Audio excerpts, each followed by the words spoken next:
Haven has been out since the release of Valorant in 2020, so tell me why my Immortal teammates still look like they've never played it before. But you could be better. My name is Plops, I'm an Immortal Valorant player who enjoys coaching and analyzing Valorant. And in this video, I'm going to show you 10 different things you could be doing on Haven to get an advantage over your enemy.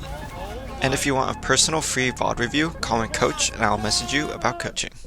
Tip number 1. Wait for your fucking team. This is for you Jet and Neon players who are rushing it into A, dying, and then complaining. If you had just waited a couple of seconds for your util to land, you would have had a lot more fun. And for the people throwing the util, be ready to use it and call out when it's gonna hit. I hate getting flashed by my own teammates. And look, I know it's ranked, so make sure that your team is actually ready so that way you don't actually waste your util or die and no one's there to trade you. And A is a really hard site to take, so there's going to be 2 to 3 people there anyways, so you need your entries to match up with your util when you get onto site. Also, stop playing retake on A. It's literally the hardest site to take, and it makes it even harder to retake because the enemy team has to either run out of a small choke or suicide jump out of heaven. What is he jumping for? So please hold the cross from Hell and Graffiti. And if you're the Hell player, look at what agents are alive. If the Sova is alive, be ready to shoot a dart, and if the Reyna is alive, be ready to shoot a flash.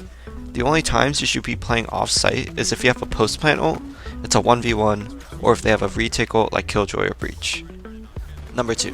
Reflanking after the bomb has been planted. If the enemy team is playing retake, they're going to have a lot of util, so you don't have to play on Graffiti or Hell because they're going to be able to clear you.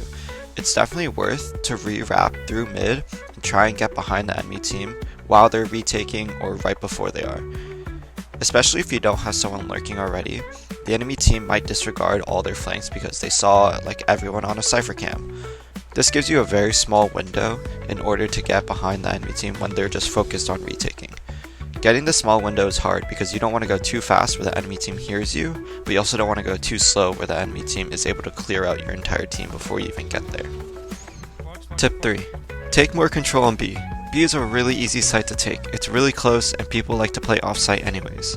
But you can't just sit there after you plant the bomb. You're going to get pinched from A-Link, C-Link, or Garage.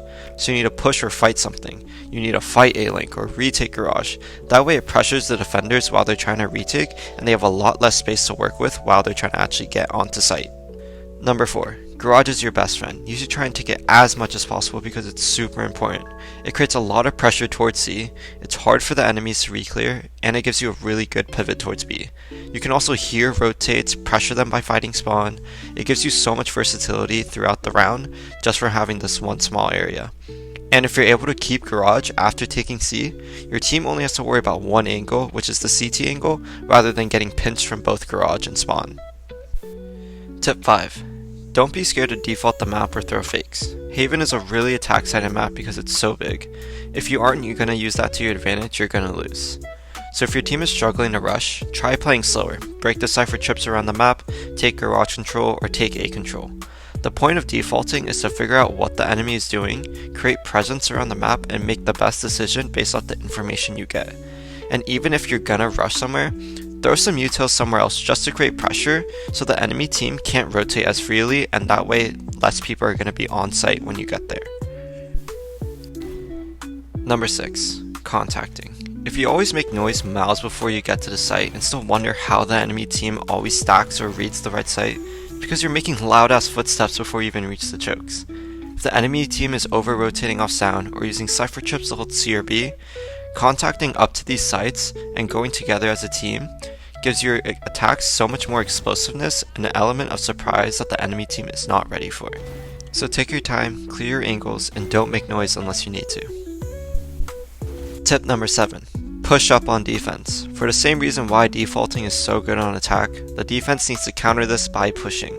Now I'm not saying to push mid every round, but on rounds that the attackers are rushing A, walk down mid, break the trip, or if they're going Garage a lot with no C long pressure, take a stroll down C long, see what you can find.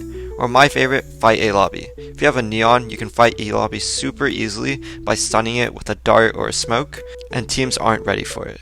Think about it as fighting A on Lotus. It gains you a lot of map control really easily and lets you stack towards other sites. Tip 8. Please use more side smokes. If the enemy team is rushing, most main smokes are pointless because they're just going to flash or dash through them. If you have a site smoke, it allows your teammates to live longer rather than dying or having to play retake 3v5. It also keeps space when your team is retaking, so that way you can take the site so much faster and puts pressure on the enemy team to fall back right after they plant. Number 9. Reclearing lurkers. Haven is a lurker's paradise because it's so easy, since everyone rotates off a singular step of noise. So when you're rotating, just take the time to be aware of someone trying to catch a timing. Or if you hear the enemy team rotating, go re-clear some space, see if you can find a lurker. Or be aware that an enemy might have lurked up on you and caught a timing. Not only is this feeling amazing because fuck the rats, but it leaves the enemy with no other options later in the round. Last tip. If it's late in the round, it's a 3v3 on defense, you're at a really big disadvantage. So it's helpful to play together and gamble towards one or two sites rather than spreading across all three and having lots of holes around the map.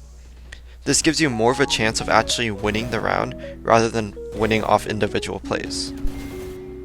Look, these tips cannot be applied to every situation and every game is different. So take these tips with a grain of salt, adapt and change them to how your game needs, and go gain some RR. That's all from me.